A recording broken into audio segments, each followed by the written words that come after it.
Cost मैं कहूँगा commit किया है, जो कि शायद दुनिया की तारीख में बहुत कम देखने को मिला, या अभी हमने गाजा के अंदर देखा है। उसकी वजह क्या है? क्योंकि मोदी ने तो पाकिस्तान को नहीं तोड़ा था, इंडिया ने तोड़ा था। ये माइंडसेट था जिसने पाकिस्तान को दो टुकड़े किया। और हम आज भी इस चीज को हम भुला नहीं सके, और इंशाल्लाह वक्त आएगा कि जब पाकिस्तान इसका मुंह तोड़ जवाब देगा। आज जो हालात पैदा हुए हैं जनाब आली, जनाब डिप्टी स्पीकर साहब, चंद एक चीजें मैं यहां कहना चाहूंगा। एक तो इस पार्लियामेंट की रेजोल्यूशन, मैं समझता हूं कि तमाम जमातों को सलूट पेश करना चाहिए कि उन्होंने मुत्तहिद होकर हिंदुस्तान को एक जवाब दिया। दूसरा, नेशनल सिक्योरिटी काउंसिल ने जो मीटिंग हुई थी, उसने जो दो टोक जवाब दिया हिंदुस्तान को पाकिस्तान की तरफ से, मेरा ख्याल है कि वो भी एक बहुत ही एक अच्छा और बरवक्त जवाब था।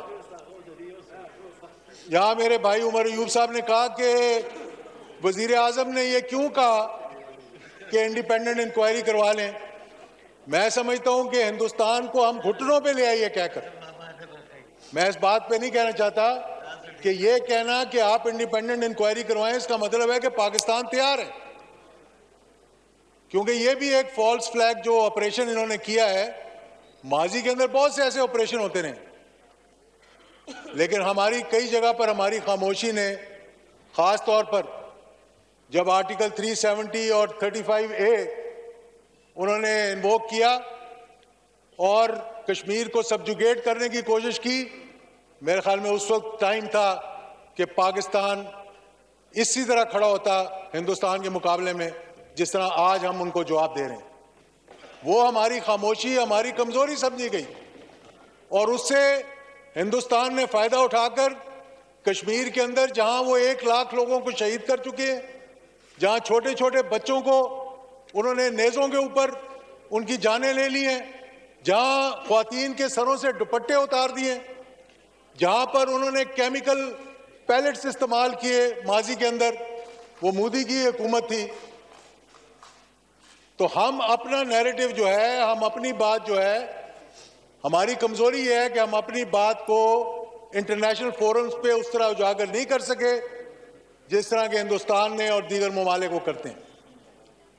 जिस तरह आज इजराइल जेनोसाइड कर रहा है फलस्तीन के अंदर, सारी दुनिया खामोश है, सारे मुस्लिम ममालिक भी खामोश हैं। आज मैं ये कहूंगा कि हिंदुस्तान को ये बात देख लेनी चाहिए और थोड़ा सा माजी से थोड़ा सा सबक सीखना चाहिए। माजी और माजी करीब की मैं बात करूंगा।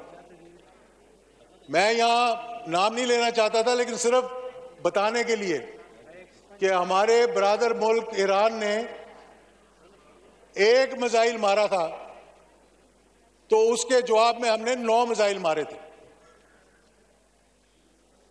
तो उसके बाद फिर अगले दिन हमारी दोस्ती हो गई थी, और आज अल्हम्दुलिल्लाह उनके वजीर जो है वो पाकिस्तान आए हुए हैं, और वो पाकिस्तान और हिंदुस्तान के दरमियान बातचीत करवाने की कोशिश कर रहे हैं। तो मोदी को भी पता होना चाहिए कि अगर यहाँ कोई पंगा, पता नहीं लफ्ज ठीक है कि नहीं है, मैं ये कह रहा हूं कि अगर कोई दरअंदेजी की या कोई एडवेंचर करने की कोशिश की, तो आज हमारे पास भी वो चीज मौजूद है जो उनके पास मौजूद है। ये थोड़ी सी मैं तारीख पर रोशनी डालना चाहूंगा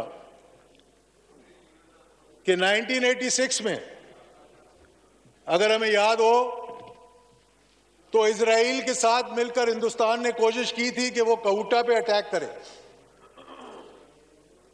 और बकायदा इजराइल के जहाज हिंदुस्तान पहुंचकर रिफ्यूलिंग करवा रहे थे, और वहां से उन्होंने कहूटा पे अटैक करना था। तो बर वक्त पाकिस्तान को जब मालूम हो गया, और हमारी एयरफोर्स 48 घंटे हवा में रही, और इजराइल और हिंदुस्तान की जुर्रत नहीं हुई कि वो पाकिस्तान की तरफ मैली आंख करके देखें, और वहीं से उनका वो जो सारा प्रोग्राम था वो वापसी का हो गया। 1987 में ब्रास टैक एक्सरसाइजेस हुई, जो सारी दुनिया को मालूम है, जिसको क्रिकेट डिप्लोमेसी के नाम से याद किया जाता है।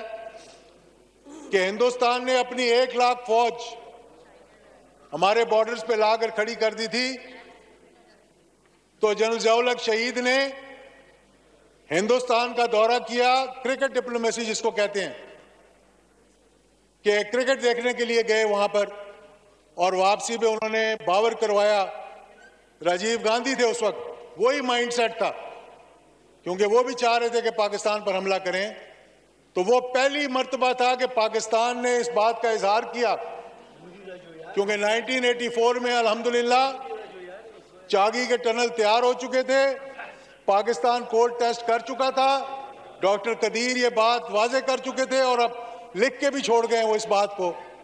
और राजीव गांधी को ये बता दिया गया था कि जो चीज़ तुम्हारे पास है वो हमारे पास भी है, और 48 घंटे के अंदर अंदर अगर तुम्हारी फौजें वापस ना गई तो फिर ना तुम रहोगे ना हम रहेंगे, लेकिन मुसलमान बाकी रहेंगे। और इस बात ने फिर फौरी उनकी फौजों को वापस कर दिया गया।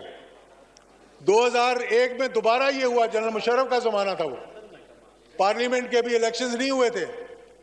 हिंदुस्तान ने अपनी फौजें पाकिस्तान के बॉर्डर पे 6 लाख फौज को लाकर खड़ा कर दिया था, और उसका इरादा था कि रहीम यार खान और सिंध के इलाके से वो हमला कर कर पाकिस्तान को 2 लाख करने की कोशिश कर रहे थे। तो एक दिन जनाब उस वक्त पार्लियामेंट के इलेक्शन नहीं हुए थे, लेकिन मुझे फ़ोन आया कि उस वक्त के प्रेसिडेंट जनरल मुशर्रफ चाहते हैं कि एक डेलीगेशन जो जा रहा है, जाके बाकी डेलीगेशन भी गए, जो GCC ममालिक में जा रहा है, वहाँ पर मैं भी जाऊँ उनके साथ। तो उस वक्त के वज़ीर जनरल जावेद अशरफ काजी और मैं, हम दोनों, हमने तमाम GCC ममालिक का दौरा किया, सऊदी अरेबिया का, UAE का, कुवैत का, ओमान का, कतर का, और वहां जाकर उनको बावर करवाया। और बर वक्त उन तमाम मुस्लिम ममालिक ने एक बड़ा मजबूत और ठोस पैगाम जो है वो हिंदुस्तान को भिजवाया। और ये हमारे दोस्त हमारे साथ खड़े हुए थे। चंद एक ने कुछ इतराज़ात भी किए, मैं उसका जिक्र नहीं करना चाहता, लेकिन सऊदी अरेबिया ने, UAE ने, शेख जायद उस वक्त हयात थे, उनको पैगाम भिजवाया। मैं वाइंड अप कर रहा हूँ, 2 मिनट मुझे सिर्फ दें आप, बड़ी मेहरबानी आपकी। तो मैं फिर ये बताना चाहता हूँ कि इसी तरह 2019 में जब यहाँ पर किया गया, उनका जहाज़ आया और गिरा, और अभिनंदन ने वो चाय का कप पिया और फिर प्यार से उसको यहाँ से रुखसत किया गया। आज भी हमारे पास जनाब डिप्टी स्पीकर साहब, हमारे पास सारे शवाहिद मौजूद हैं। कल यहाँ मेरे भाई ने, कमाल साहब ने तकरीर करते हुए कहा कि हम पता नहीं किस बात से शर्माते हैं, हम ये बात उजागर नहीं करते, हम दुनिया को बताते नहीं हैं कि हमारे साथ क्या हो रहा है। 80,000 जानें हमने कुर्बान की, इतने फौजी जर्नैल से लेकर सिपाही तक हमने शहीद करवाए, जितने 48 में, 65 में और 71 की जंग में शहीद नहीं हुए, फिर भी हम खामोश। वो काउंसलेट खुले हुए हैं अफगानिस्तान के अंदर, हिंदुस्तान के, और हम जो है, मैं वाइंड अप कर रहा हूँ, आप प्लीज़ 1 मिनट मुझे दे दें।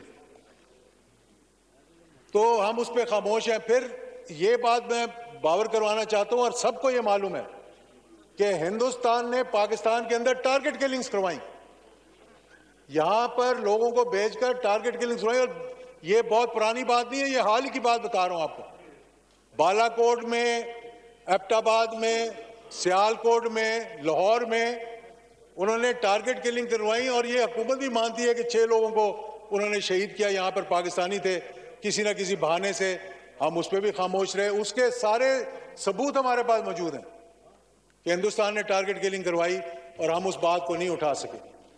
तो ये जो RSS का माइंड सेट है, मैं बताना चाहता हूं, ये डिराइव किया हिटलर के उस जमाने से, इन्होंने ये उसी के नक्शे कदम पर चल रहे हैं।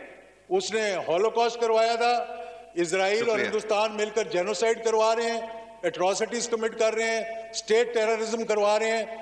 इस पे मैं सिर्फ ये कहना चाहूंगा आखिर में कि अल्हम्दुलिल्लाह आज कौम जो है वो एक पेज पे है, अपने अपने इख्तिलाफात जो हैं, और अगर किसी के कोई इतराज़ात हैं तो मैं समझता हूँ कि हुकूमत को चाहिए कि वो ऑल पार्टीज कॉन्फ्रेंस बुलाए, सबको दावत दे उसके अंदर, और यहाँ बैठकर हम ये दुनिया को बता सकें कि जो पैगाम यहाँ से जाएगा, इस पार्लियामेंट से जाएगा, वो सिर्फ इस पार्लियामेंट का नहीं होगा, वो 6 लाख फौज का नहीं होगा, वो 25 करोड़ की इस फौज का होगा जो पाकिस्तान की फौज है। बहुत शुक्रिया। शुक्रिया।